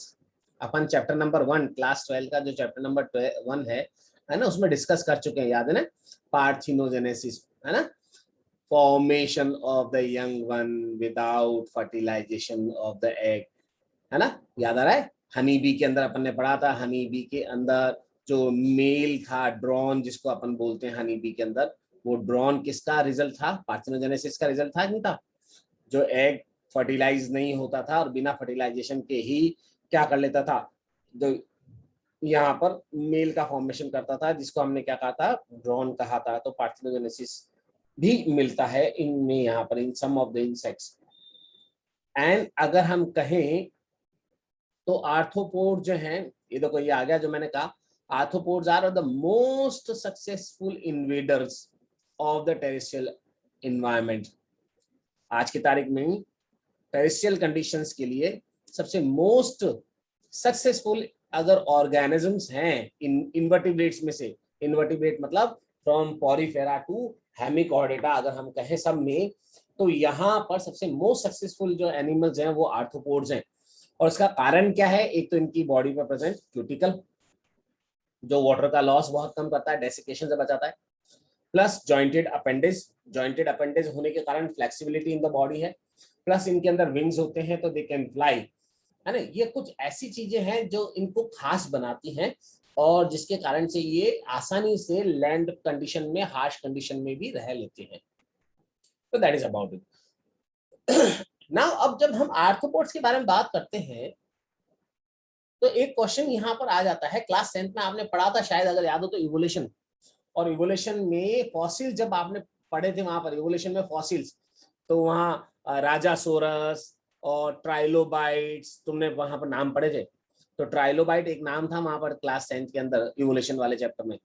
That trilobite, what is the trilobites are, तो trilobites are the fossilized arthropods जो कभी लिविंग थे, अब उनके फॉसिल्स मिलते हैं। तो फॉसिलाइज्ड आर्थ्रोपोड्स क्या कहलाते हैं, ट्राइलोबाइट्स कहलाते हैं, जो साइज में काफी बड़े हुआ करते थे। ठीक है साहब। Now classification of arthropoda. Classification of arthropoda अगर हम कहें तो आर्थ्रोपोडा को यहाँ पर 7 क्लासेस में डिवाइड किया गया है। और वो 7 क्लासेस जो है वो है Crustacea, Chilopoda, Diplopoda, Insecta, Arachnida, Onychophora and Merostomata. ठीक है, ये यहाँ पर क्लासिफिकेशन ऑफ आर्थ्रोपोडा है। अब इनके कुछ कैरेक्टर्स हम डिस्कस करें, हालांकि ये डिटेल में तुम्हारे है नहीं, ध्यान देना है ना, और आजकल पूछ से भी कम ही है इनके बारे में, क्योंकि क्लासिफिकेशन जो है वो क्लासेस तक नहीं है, बट फिर भी थोड़ा सा एक इंट्रोडक्शन में यहाँ दे रहा हूं। क्रस्टेशिया के अंदर मैंने आर्थ्रोपोडा में मैंने कहा था बॉडी जो है 3 पार्ट में डिवाइड होती है, याद हो तो। एक था हेड, एक था थॉरेक्स और एक था एब्डोमेन। कॉकरोच में मैंने बताया अभी था। लेकिन मैंने प्रॉन में कहा था कि भाई प्रॉन के अंदर जो है हेड और थॉरेक्स जो है वो क्लियर कट डिफरेंशिएट नहीं होते, और ऐसे केस में जब हम ऐसा होता है कभी हेड और थॉरेक्स बिल्कुल क्लियरली डिफरेंशिएट नहीं होते, हमने उसको क्या कहा था, सिफेलोथोरेक्स कंडीशन कही थी। तो यहाँ क्रस्टेशिया के अंदर body is divided into the cephalothorax and abdomen. 2 body part में सिफेलोथोरेक्स एंड एब्डोमेन में डिवाइड होती है, और सिफेलोथोरेक्स किससे मिलकर बना है, हेड प्लस थॉरेक्स से। जबकि काइलोपोडा में body head, thorax and abdomen में डिवाइडेड है।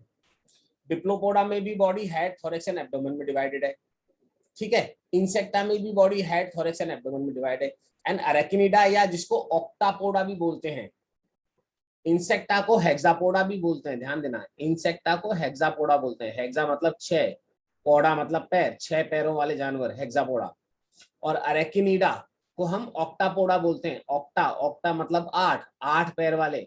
मकड़ी को देखना 8 पैर की होती है, कॉकरोच को देखना 6 पैर का होता है ना। तो कॉकरोच है इंसेक्टा से या हेक्सापोडा से, और मकड़ी जो है स्पाइडर वो 8 पैर वाली है, वो है यहाँ से ऑक्टापोडा या अरेकिनिडा से। तो इनके अंदर भी सिफेलोथोरैक्स यहाँ पर है और एब्डोमेन। अब सिफेलोथोरैक्स जो इनके अंदर होता है उसको प्रोसोमा बोलते हैं यहाँ पर, और एब्डोमेन वाले पार्ट को ऑफिस्टोसोमा बोलते हैं। इनके अंदर इरेकिनिडा के अंदर या स्पाइडर्स के अंदर या ऑक्टोपोडा के अंदर उनके सिफेलोथोरैक्स का नाम होता है प्रोसोमा, ठीक है। और एब्डोमेन के अंदर हम उसको कहते हैं ऑफिस्टोसोमा। देन आफ्टर दैट ओंकोफोरा जो क्लासेस पे सही किसके बेसिस पे क्लासिफाई किया है? यहाँ पर बेसिकली ये सारे जो करेक्टर्स दिखाए ना यहाँ पर, ये सब जो मैं लिख रहा हूँ कि एंटीना का नंबर क्या है या बॉडी डिवीजन क्या है या मैक्सिली क्या है, ये बेसिस हैं ये सारे के सारे, जिनके बेसिस पे ही हमने इनको अलग अलग कैटेगरी में कैटेगराइज किया इन द डिफरेंट क्लासेस। तो किसी एक कैरेक्टर के बेसिस पे नहीं किया हमने यहाँ पर इसको, है ना। मोर देन वन कैरेक्टर, तो बॉडी कैसे डिवाइडेड है, एंटीना है या नहीं है, एंटीना है तो कितने नंबर में है, मैंडिबल कितना है नंबर में, मैक्सिली कितने हैं नंबर में, या आईज किस तरह की होती हैं, तो on the basis of this, ठीक है। तो Crustacea, Chilopoda, Diplopoda, Insecta and Arachnida, ये मेन यहाँ पर हैं जिनके बारे में हम पढ़ते हैं। ओंकोफोरा को कभी कभार एक अलग से फाइलम के फॉर्म में भी स्टडी किया जाता है, क्योंकि ओंकोफोरा को माइनर फाइलम भी कहा जाता है। This is the minor phylum Onychophora. तो आजकल कई बार इसको जो है कुछ लोग इसको अलग से एक फाइलम की फॉर्म में, माइनर फाइलम की फॉर्म में स्टडी करते हैं, जैसे Ctenophora is a minor phylum, similarly Onychophora is also a minor phylum, तो वहां स्टडी किया जाता है। या नीरोस्टोमेटा यहाँ पर अगला जो है। तो अब इनके बारे में, बॉडी के डिवीजन के बारे में, इनके बारे में इतना कोई क्लियर कट अभी नहीं है, तो इसलिए हमने यहाँ पर कोई कैरेक्टर्स नहीं दिए यहाँ पर कि इनके अंदर कैसे कैसे डिवीजन होता है या क्या है, ठीक है। मेनली अपन को इन Crustacea, Chilopoda, Diplopoda, Insecta and जो अरेकिनिडा है, इनके बारे में यहाँ पर याद होना चाहिए। जैसे एंटीनी, अब एंटीनी क्या होते हैं? कॉकरोच में अगर आपने देखा हो, एक सेकंड मैं एक ओपन कर लेता हूँ, देखो बेटा, इनके अंदर कॉकरोच के अंदर अगर आप देखो तो ये देखो, ये सेगमेंटेड स्ट्रक्चर जो हेड पे प्रेजेंट है, दीज आर द एंटीनी, ठीक है, ये एंटीनी कहलाते हैं। इन एंटीनीज पर यहाँ पर कई सारे रिसेप्टर्स होते हैं, डिफरेंट टाइप ऑफ रिसेप्टर्स, है ना। टच रिसेप्टर्स प्रेजेंट होते हैं, केमिकल रिसेप्टर्स प्रेजेंट होते हैं इन पे, है ना, वाइब्रो रिसेप्टर्स होते हैं, जो इनको क्या करते हैं, एनवायरमेंट में कोई होने वाले चेंज वगैरह को पता लगाने में हेल्प करते हैं। मान लो तेजी से दौड़ रहा है और आगे दीवार है, तो इसमें जो टच रिसेप्टर्स है वो तुरंत यहाँ पर जैसे टच होगा ये बॉडी, उसको बता देंगे भैया कि आगे दीवार है। तो कॉकरोच कभी भी दीवार के जाके टकराता नहीं है, रुक जाता है उससे पहले। क्यों? उससे पहले उसके एंटीनी टच होके और वहां पर उसको रिसीव करने में हेल्प कर रहे हैं टू द रेस्पॉन्सेस। इस तरह से अगर हम यहाँ कहें तो इसके अंदर एंटीनी प्रेजेंट होते हैं।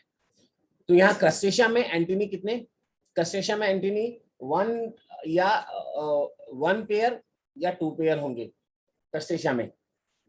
ऐसे ही काइलोपोडा के अंदर 1 पेयर या 2 पेयर, डिप्लोपोडा में भी 1 पेयर या 2 पेयर, इंसेक्टा में 1 पेयर, जैसे कॉकरोच के अंदर 1 पेयर दिख रहा है। ऐसे यहाँ पर मैंडिबल्स, मैंडिबल्स मैंडिबल्स होते हैं माउथ पार्ट का एक इंपॉर्टेंट हिस्सा, जो टीथ की जैसे काम करते हैं, क्रशिंग का काम करते हैं, तोड़ने का काम करते हैं किसी फूड मटीरियल को। तो मैंडिबल्स जो हैं वो crustacea, Chilopoda, Diplopoda and insecta सब में 1 पेयर इन ईच है यहाँ पर। और आईज के बारे में अगर हम बात करें तो आईज भी क्रस्टेशिया में, काइलोपोडा में, डिप्लोपोडा में और इंसेक्टा में जो है कंपाउंड आईज हैं। हालांकि अरेकिनिडा के अंदर सिंपल आईज प्रेजेंट है, यहाँ पर सिंपल आईज है, जबकि यहाँ कंपाउंड आईज ओमेटिडिया से मिलकर बनी हुई है। और स्पेशल कैरेक्टर अगर हम इन फाइलम्स में से बात करें तो सबसे पहले अगर हम क्रस्टेशिया के अंदर बात करें तो क्रस्टेशिया के अंदर उनका जो एक्सोस्केलेटन होता है वो काफी हार्ड होता है because of the deposition of the calcium carbonate in the skeleton.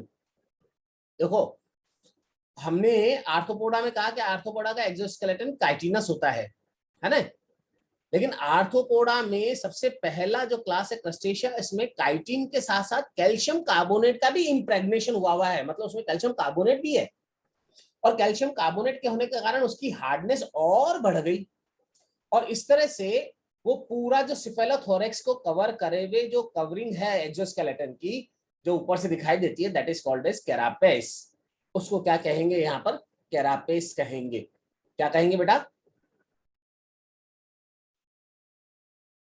क्या कहेंगे?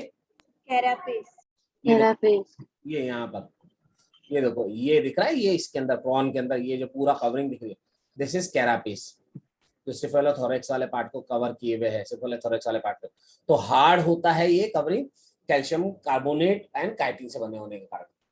इसके अलावा इन ईच सेगमेंट वहां पर आप क्या देखते हो? बाईरेमस मतलब फॉर्क जैसे, बाईरेमस का मतलब है कि ये कोई एक अपेंडेज है जो यूं फॉर्क जैसे बटा हुआ है, टूटा हुआ है, ऐसे फॉर्क जैसे, इस तरह से फॉर्क की जैसे बाईरेमस अपेंडेज प्रेजेंट होते हैं, जो स्विमिंग में या फूड के लिए। ये देखो ये यहाँ पर ये दिख रहा है, ये बाईरेमस, ये इस तरह से, ये वाला एक स्ट्रक्चर को देखो तो ये इस तरह से बाईरेमस ऐसे डिवाइडेड होता है, ये यूं, उसके आगे फिर यूं ऐसे बाईरेमस, ये दूसरा है। तो ये देखो यहाँ पर ये सारे बाईरेमस अपेंडेजेस प्रेजेंट है इनके अंदर, और ये बाईरेमस अपेंडेजेस जो होते हैं फॉर्क जैसे, ये स्विमिंग के लिए या फीडिंग के लिए यहाँ पर मॉडिफाइड हुए हुए होते हैं। कितने होते हैं? नॉर्मली 5 पेयर्स बाईरेमस, ये फॉर्क जो पेयर्ड अपेंडेजेस है उनका नंबर 5 पेयर होता है। क्रस्टेशिया में रेस्पिरेशन जो है इनके अंदर या तो जनरल बॉडी सरफेस से होगा, या अगर एक्वेटिक हैं तो गिल्स के थ्रू होगा। तो जो लैंड पे रहने वाले हैं उनमें जनरल बॉडी सरफेस से, या जो पानी के अंदर मिलने वाले, मोस्टली इनमें पानी में मिलने वाले, तो जनरल बॉडी सरफेस वहां पर पानी में भी हेल्प करेगी डिफ्यूजन में, और गिल्स जो है वो यहाँ पर होंगे, तो जनरल बॉडी सरफेस या गिल्स से होगा। और इनके अंदर रेस्पिरेटरी पिगमेंट मिलता है इनके अंदर, एंड दैट इज हीमोसायनिन, जो मैं पहले कह चुका हूँ, साइनो मतलब ब्लू, माने इन एनिमल्स का कलर आपको जो ब्लड का है वो ब्लू दिखाई देगा because of the presence of a pigment named as haemocyanin.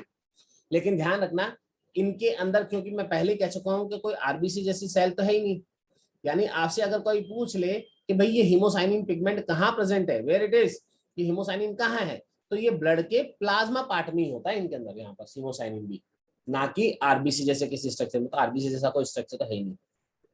और क्रस्टेशिया के एनिमल्स में excretion specially by means of green gland होता है।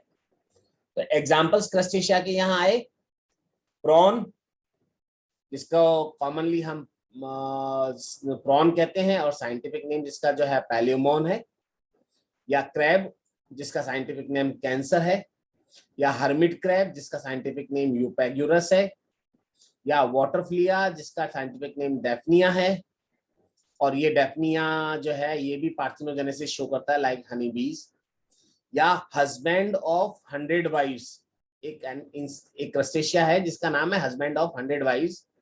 इस हस्बैंड ऑफ 100 वाइव्स को कहते हैं साइक्लोप्स, जूलॉजिकल नेम है इसका साइक्लोप्स, और इसके अंदर सिर्फ एक ही आई प्रेजेंट होती है, नॉट इन अ पेयर, सिर्फ एक अकेली आई होती है साइक्लोप्स के अंदर। और कई बारी एक क्वेश्चन आता है, which of the following is not a fish, which of the following is not a fish, which of the following is not a fish। और ऐसे क्वेश्चंस में क्या करते हैं, A B C D D, चार में से 3 तो फिश के नाम दे दिए, और एक ऐसा एनिमल का नाम दे दिया जिसको कॉमनली फिश बोल रहे हैं लेकिन वो फिश है नहीं, जैसे क्रेफिश है ना, क्रेफिश जिसको हम एस्टिकस बोलते हैं, एस्टिकस, ध्यान देना, एस्टिकस which is commonly named as crayfish is not a fish, ये फिश नहीं होती है। तो कई बार इस तरह का क्वेश्चन आ जाता है, which of the following are the fishes और which of the following are not the fish, इनमें से कौन फिश है। तो कुछ ऐसे फॉल्स जो फिशेस होती हैं उनके नाम देके एक ट्रू फिश दे देंगे, या which of the following is not a fish, तो उसमें 3 फिशेस का नाम दे दिया, चौथा एक कोई नॉन फिश होगा। जैसे यहाँ एस्टिकस वाले केस में अगर दे दें आप, जैसे यहाँ पर दे दें आपको कि डॉग फिश, ठीक है, आपको कह दे हैमर हेड फिश, या कह दिया गिटार फिश, और चौथा नाम दे दिया यहाँ पर भाई क्रे फिश, ठीक है। अब आप देखो डॉग फिश एक फिश होती है, हैमर हेडेड फिश एक फिश होती है, गिटार फिश भी एक फिश होती है, लेकिन क्रे फिश जो है ये फिश नहीं होती, ये एक आर्थ्रोपोड है, यहाँ पर एस्टेकस है। और ये एक क्रस्टेशिया से बिलोंग करने वाला एनिमल होता है, फिश नहीं होती है। तो इस तरह से क्वेश्चन पूछा जा सकता है वहां। And then next is Sacculina. Sacculina, Sacculina के बारे में अगर मैं यहाँ पर कहूँ तो सेक्युलाइना जो है एक पैरासाइट होता है on the crab. This is parasite on the crab. अब अगर तुमको यूपैग्युरस वाला ध्यान हो, यस बिल्कुल करेक्ट, यूपैग्युरस वाला अगर तुमको ध्यान हो तो यूपैग्युरस या हर्मिट क्रैब के लिए अपन ने बात की थी कि म्यूचुअलिज्म शो करता है ना। इसके साथ सी एनोमुने है ना, हर्मिट क्रैब के साथ सी एनोमुने इसकी बॉडी के साथ चिपका होता है, सी एनोमुने एडामसिया हर्मिट क्रैब की बॉडी पे। तो हर्मिट क्रैब जब यहाँ पर मूव करता है तो उसके साथ साथ सी एनोमुने भी साथ साथ मूव करेगा, ठीक है, उसकी बॉडी पे चिपका होता है। दोनों को फायदा, फायदा क्या, सी एनोमुने में स्टिंगिंग सेल होती है, तो इसलिए कोई भी इस हर्मिट क्रैब के पास में नहीं आएगा, इसको प्रोटेक्शन मिल रहा है। और हर्मिट क्रैब से जब फूड को खा रहा होता है तो उसमें से कुछ फूड जो है वो एडामसिया को मिल जाता है। दोनों को इस तरह से बेनिफिट होता है, म्यूचुअलिज्म शो करता है। तो हर्मिट क्रैब या यूपैग्युरस जो है वो सी एनोमुने के साथ या एडामसिया के साथ म्यूचुअलिज्म शो करता है ये एनिमल, ठीक है। नेक्स्ट अगला काइलोपोडा। काइलोपोडा के एग्जांपल्स हम यहाँ कहें तो ये है स्कोलोपेंड्रा। कंसला सुना होगा तुमने, कंचला या कंसला नाम है ना, वो कंसला जिसको बोलते हैं वो ये है स्कोलोपेंड्रा।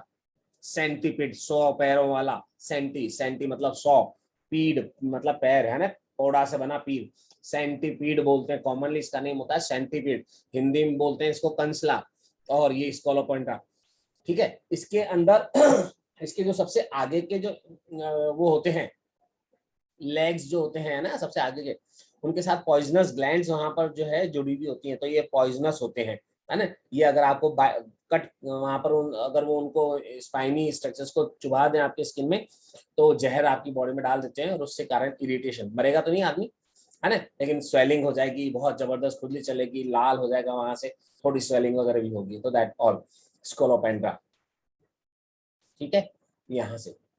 और अगला जो दूसरा है डिप्लोपोडा। तो डिप्लोपोडा से यहाँ पर हम बात करें, आंसर इनमें भी मेटम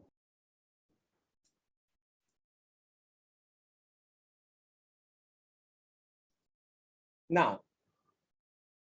हम यहाँ पर बात कर रहे हैं काइलोपोडा एंड डिप्लोपोडा के बारे में। तो काइलोपोडा का एग्जांपल तो मैंने बोला, ध्यान देना, स्कोलोपेंड्रा, और डिप्लोपोडा का एग्जांपल होता है जूलस, ठीक है। कई बार काइलोपोडा और डिप्लोपोडा को दोनों को कलेक्टिवली मिला के एक और नाम दिया जाता है, सुपर क्लास माइरोपोडिया, माइरियापोडा। तो जब भी कभी माइरियापोडा बोले तो इसका मतलब है माइरियापोडा में दोनों आ गए, काइलोपोडा भी आ गया, डिप्लोपोडा भी आ गया, दोनों आ गए, उस केस में ये सुपर क्लास होगी माइरियापोडा।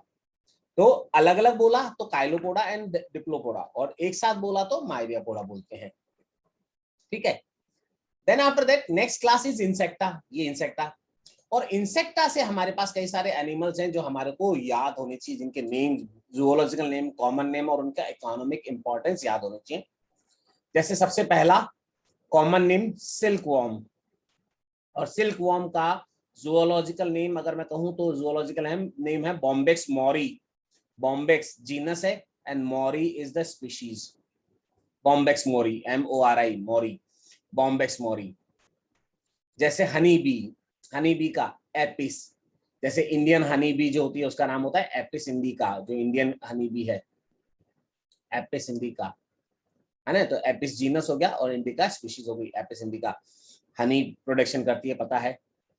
मॉस्किटोज, और मॉस्किटोज में आपको पता है मॉस्किटो क्यूलेक्स है, एडीज है और एनोफिलीज है, 3 तरह के मॉस्किटो। और इनके बारे में यहां पर खास बात ध्यान रखना, फीमेल एनोफिलीज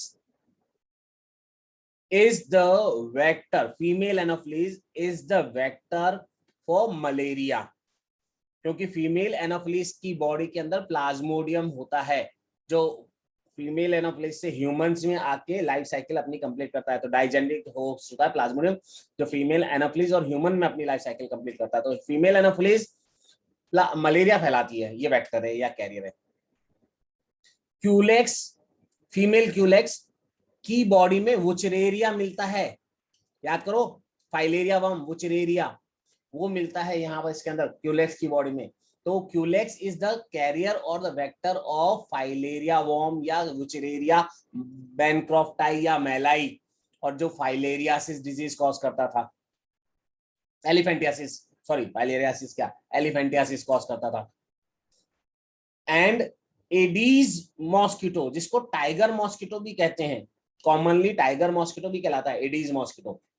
और एडीज मॉस्किटो के अंदर डेंगू के वायरस और चिकनगुनिया के वायरस होते हैं।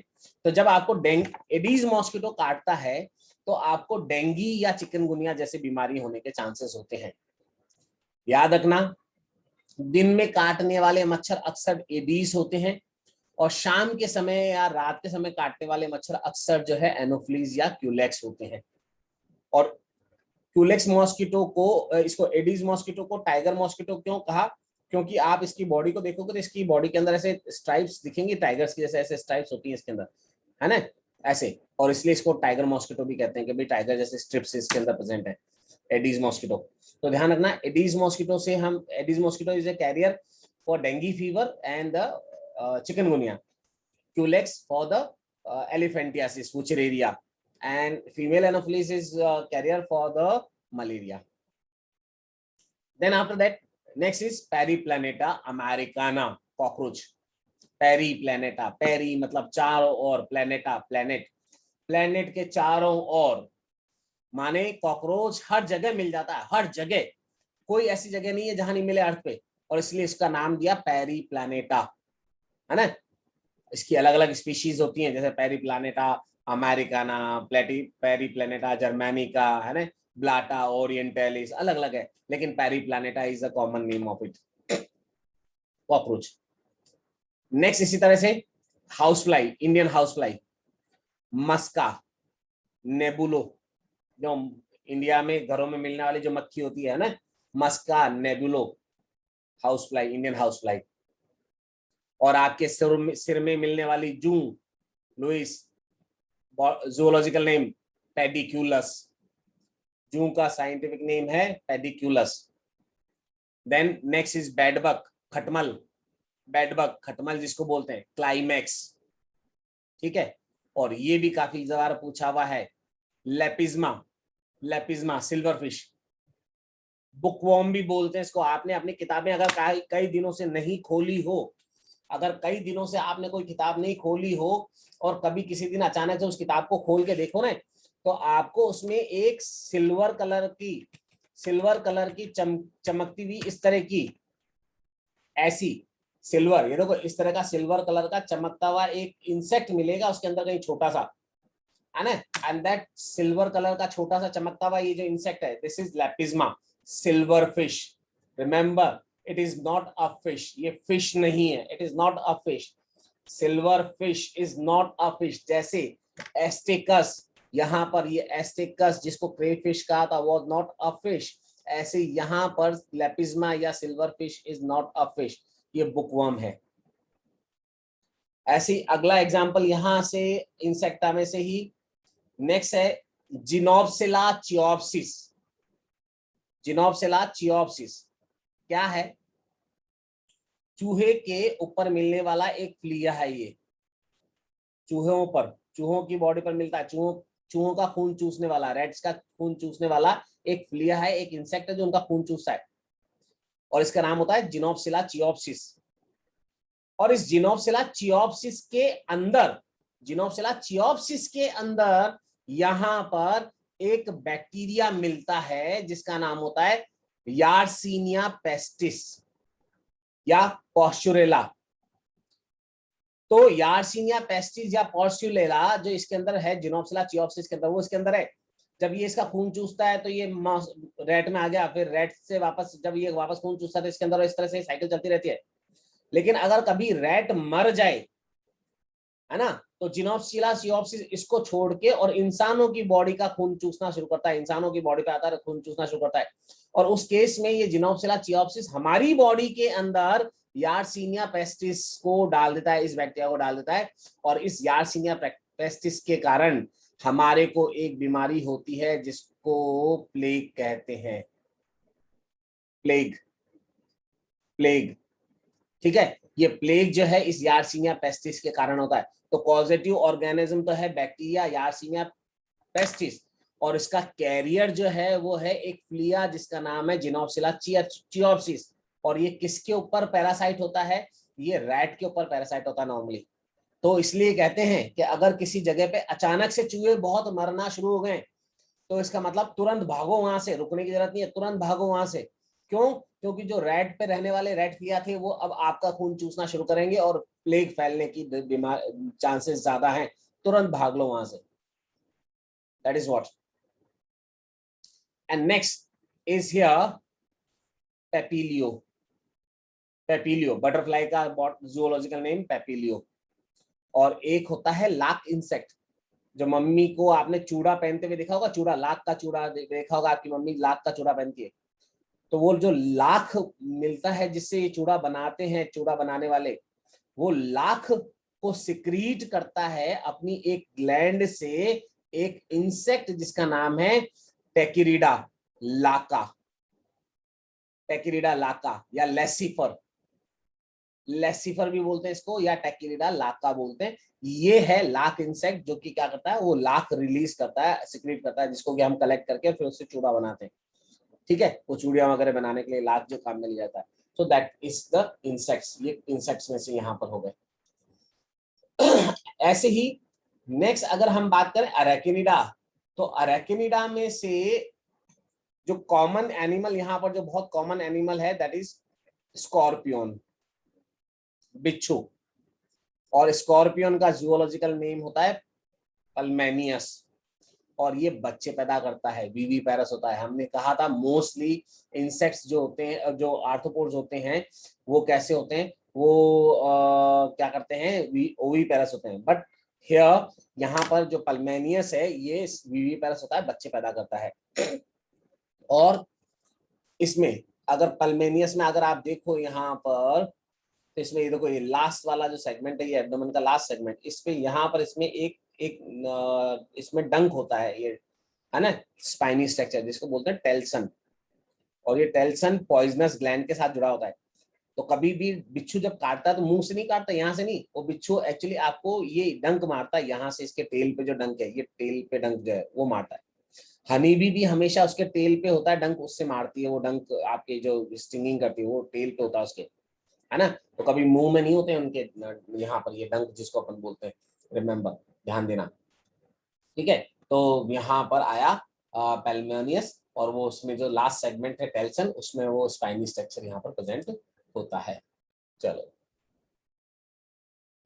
नाउ नेक्स्ट, अब हम बात करें यहाँ पर एक और एनिमल है, ये इंपॉर्टेंट है, ये नीट में पूछा हुआ क्वेश्चन है कई बार, और आप भी पूछा जाता है। लिमुलस। लिमुलस की खासियत क्या है? इसको पहली चीज, इसको किंग क्रैब कहते हैं commonly, this is called as king crab, या हॉर्स शू क्रैब भी कहा जाता है, हॉर्स शू क्रैब भी। And this is a ancient any arthropod, ancient any arthropod है जो आज भी जिंदा है। मतलब लिमुलस की स्टडी करके हम ये समझने की कोशिश करते हैं कि पुराने जमाने में एंशिएंट आर्थ्रोपोड किस तरह के रहे होंगे, है ना। और ये आज भी जिंदा, उस समय का एनिमल आज भी, आर्थ्रोपोड का आज भी जिंदा है। और इसलिए हम इसको कहते हैं भाई कि ये लिविंग फॉसिल है, जिसको हम स्टडी कर सकते हैं यहाँ पर, और जिसके थ्रू हम समझ सकते हैं कि आर्थ्रोपोड्स कैसे रहे होंगे। मीरोस्टोमेटा से बिलोंग करता है, और ये है लिमुलस। ये इंपॉर्टेंट क्वेश्चन बनता है यहाँ पर, और जो कि पूछा हुआ है, ध्यान रखना। किंग क्रैब कहते हैं इसको, या हॉर्सशू क्रैब कहते हैं, या लिविंग फॉसिल कहते हैं। ठीक है, अब यहाँ ध्यान दो, मीरोस्टोमेटा एंड अरेकेनिडा दोनों को कंसीडर करके कई बारी हम जो है सब फाइलम के फॉर्म में भी दे देते हैं, और जब सब फाइलम देते हैं तो उस केस में हम इसको मैंडिबुलेटा कहते हैं, मैंडिबुलेटा फाइलम के सब फाइलम के अंदर आता है ये। अब यहाँ जो क्वेश्चंस आपसे पूछे जा सकते हैं वो है अलग अलग तरह के लार्वा, जो इंसेक्ट्स के अंदर अलग अलग इंसेक्ट्स में लार्वा अलग अलग तरह के मिलते हैं। कई बार ये क्वेश्चंस पुराने इन सालों में नहीं पूछे हुए, पिछले 5-7 सालों में नहीं पूछा है, क्यों, एनसीईआरटी में नहीं दिए हुए, तो नॉर्मली नहीं पूछे हुए, इन सालों में नहीं पूछे हुए, बट ये कुछ सालों पहले पूछे हुए क्वेश्चंस हैं, तो आपको पता होने चाहिए। वेरियस लार्वा, जैसे सिल्क वॉर्म का लार्वा जो है या बटरफ्लाई का जो लार्वा है उसको कैटरपिलर बोलते हैं। ऐसे हनी बी के लार्वा को ग्रब बोलते हैं, हाउस फ्लाई के लार्वा को मैगट बोलते हैं, मॉस्किटो के लार्वा को रिगलर बोलते हैं, और प्रॉन के लार्वा को नॉप्लियस बोलते हैं, नॉप्लियस। ऐसे ही लार्वा से डेवलपमेंट के दौरान अगली स्टेज बनती है प्यूपा। कुछ इंसेक्ट्स के अंदर लार्वा से प्यूपा, प्यूपा से फिर एडल्ट बनता है। तो मॉस्किटो के प्यूपा का एक खास नाम है, उसको टम्बलर बोलते हैं, और बटरफ्लाई के प्यूपा का नाम होता है क्राइसेलिस। तो पहले एग्स, बटरफ्लाई में जैसे अगर मैं कहूं तो पहले एग से बना कैटरपिलर, फिर कैटरपिलर से बनेगा क्राइसेलिस, और फिर क्राइसेलिस से बनेगा एडल्ट। ऐसे ही जैसे मॉस्किटो में अगर हम कहें तो एग से निकलेंगे रिगलर्स, रिगलर से बनेंगे टम्बलर, और टम्बलर से फिर बनेगा एडल्ट, ऐसे। ठीक है, जैसे हाउस फ्लाई के अंदर अगर हम कहें तो लार्वा कहलाए मैगट, फिर मैगट से उसका प्यूपा स्टेज बनी इमिगो, और फिर इमिगो से आगे उसका एडल्ट। तो इन दैट वे एक इंटरमीडिएट स्टेज और बनती है एडल्ट और लार्वा के बीच में समटाइम, और उनको हम यहाँ क्या कहते हैं, प्यूपा। रिमेंबर, ये प्यूपा भी अभी सेक्सुअली मैच्योर नहीं होते हैं, they are also still not mature one. तो यहाँ इस तरह से ये। इसके अलावा अगर मैं कुछ और इकोनॉमिक इंपॉर्टेंस वाले एनिमल्स यहाँ पर बात करूं तो देखो, लास्ट क्लास में शायद तुम में से किसी ने पूछा भी था कि सर ग्रेगेरियस एंड कॉलोनियल में डिफरेंस क्या है, तो मैंने टिड्डी का एग्जांपल भी दिया था कि टिड्डी जो है वो क्या है, ग्रेगेरियस है, ग्रुप में रहता है लेकिन कोऑर्डिनेटेड नहीं होता है, साथ में उनका एक दूसरे में से आपस में कोई रिलेशन नहीं है। तो ग्रेगेरियस एनिमल कौन, लोकस्ट, है ना, जूलॉजिकल नेम लोकस्टा। और लिविंग फॉसिल्स कौन है, अभी अभी मैंने बोला कि भाई लिविंग फॉसिल कौन है, king crab is the living fossil here. तो ये यहाँ पर इनके अंदर खास बात। सम ऑफ द जनरल थिंग्स अगर हम कहें यहाँ पर तो आर्थ्रोपोडा में एक खास बात ध्यान रखना कि आर्थ्रोपोडा में सीलिया नहीं होती है। आर्थ्रोपोडा की बॉडी में सीलिया सीलेटेड स्ट्रक्चर्स नहीं होते, सीलिया नहीं होते हैं। आर्थ्रोपोडा में कुछ स्पेसिफिक एंडोक्राइन ग्लैंड्स मिलती हैं जो हार्मोन रिलीज करते हैं। जैसे अगर ध्यान हो तो मैंने मेटामॉर्फोसिस बोला था एक टर्म, और मेटामॉर्फोसिस को मैंने कहा था एक्डायासिस भी बोलते हैं। ठीक है, एक्डायासिस भी बोलते हैं। क्यों, क्योंकि इनके अंदर, इंसेक्ट्स के अंदर या आर्थ्रोपोड्स के अंदर एक हार्मोन रिलीज होता है एक्डायासोन, जो इस एक्डायासिस या मेटामॉर्फोसिस को करने में हेल्प करता है। तो एक्डायासोन हार्मोन के कारण मेटामॉर्फोसिस होता है, तो एंडोक्राइन फंक्शन हो गया। देखो यहाँ पर देन एक फ्लाई होती है मे फ्लाई, है ना, और इस मे फ्लाई के बारे में कहें तो शॉर्टेस्ट लिव्ड इंसेक्ट है ये, यहाँ पर जस्ट फॉर इंफॉर्मेशन है। Hardly survive for a couple of day, सबसे मतलब सबसे शॉर्टेस्ट लिविंग है यहाँ पर इसके अंदर। लेपिज्मा जिसको मैंने अभी सिल्वर फिश बोला था, ये एक इंपॉर्टेंट क्वेश्चन पहले पूछा हुआ है। लेपिज्मा जिसको मैंने कहा था फिश, सिल्वर फिश, ये, लेकिन ये फिश नहीं है। ये एक ऐसा इंसेक्ट है जिसके अंदर मेटामॉर्फोसिस नहीं होता है, अदरवाइज मेटामॉर्फोसिस होता है, बट लेकिन यहाँ पर लेपिज्मा के अंदर जो है मेटामॉर्फोसिस नहीं है। Here the metamorphosis is not there. Then next is Vespa. Vespa, wasp, पीले कलर का एक ततैया होता है, ततैया पीले कलर का, टाटिया बोलते हैं इसको कई सारे लोग हिंदी में, अपने टाटिया मारवाड़ी में, जो काट खाता है ना, वेस्पा या वेस्प। ठीक है, उनमें भी हनी बीज की जैसे कॉलोनी, वो वर्क डिवीजन होता है, तो उनमें जो वर्कर्स होती हैं वो स्टिंगिंग करती है, उनमें भी स्टिंगिंग की प्रॉपर्टी होती है वहीं पे। ठीक है, ऐसे ही नेक्स्ट इज एफिड्स। एफिड जिसका जूलॉजिकल नेम है एफिस। और ये एफिस जो है ये क्रॉप्स को नुकसान पहुंचाता है, ये पेस्ट है क्रॉप्स पे, और इसलिए इसको कंट्रोल करना बहुत जरूरी है। तो इंसेक्टिसाइड्स हमको स्प्रे करने पड़ते हैं यहाँ पर। और अगेन एफिस भी स्कॉर्पियन की जैसे ही विविपेरस है, बच्चे पैदा करता है। ओके, बात समझ में आई या नहीं आई?